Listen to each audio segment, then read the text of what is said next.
high-profile case. John Harold got executed last year on October the 13th. Alex Gibney, the famous movie director, has made a documentary that shows a whole different side of the case.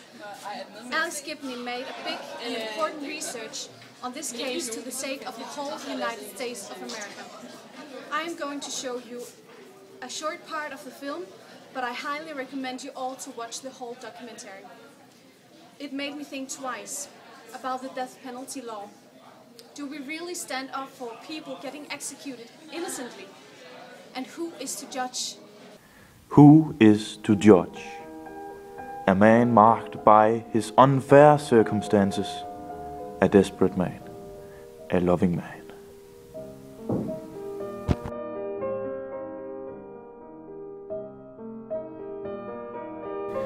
This is a story of a middle-aged man struggling to maintain the health of his nearest.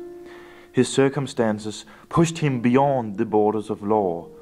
John Harold and a friend robbed a bank he used to work in, and in the escape he ran into a woman who drew unwanted attention by screaming endlessly. John Harold covered her mouth in fear of being discovered, but the woman died because of the lack of air.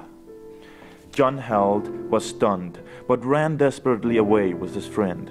Both of them were quickly arrested and brought into custody.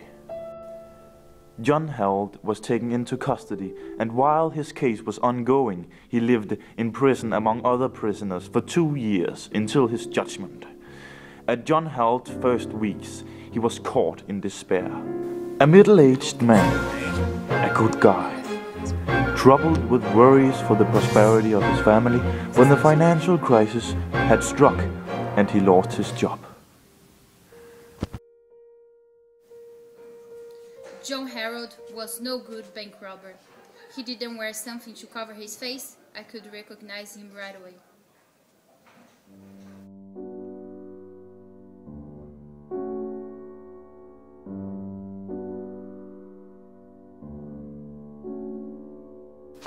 After a few weeks in prison, John Harold began helping other prisoners. Harold, what was he doing in prison again? He was like no other prisoner in the prison. He helped us all, man. At least me. He was always in a good mood. Or it made it easier for me. Yeah. Before he came, I didn't know what to do with my life. I actually didn't appreciate my life at all. Now I got some new chance, maybe. Yeah.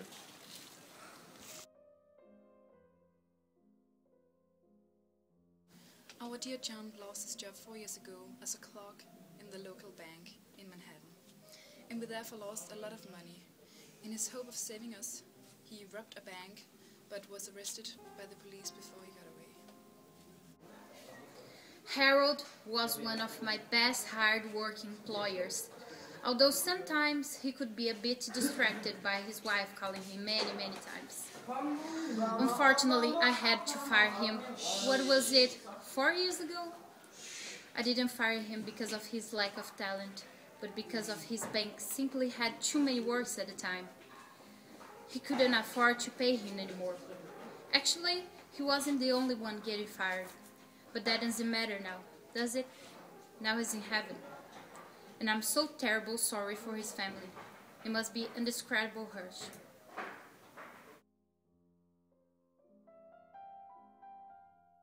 Yeah, my dad was a good man, and I miss him a lot. It's a terrible story, and it's actually very hard for me to discussing it. And as my mom just said, we were in a terrible crisis. I visited him often on the prison, and he kept telling me everything was gonna be alright. And then nothing turned out to be alright. I'm sorry, it's very hard for me to discuss.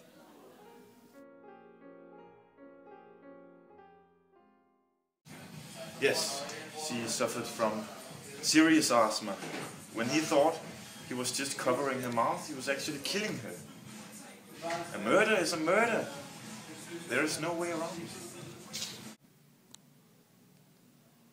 John is a very lovely man, father and husband, and we supported him throughout the process, even though we knew it was illegal and the wrong thing to do.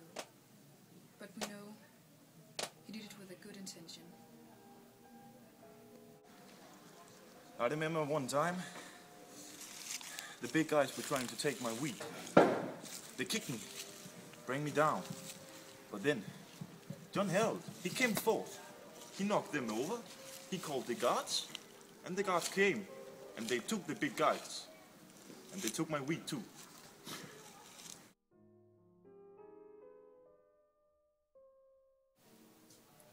Well, it's a difficult case. Many aspects, many options. Sometimes the law can be ruthless. Sometimes the law can be unjust.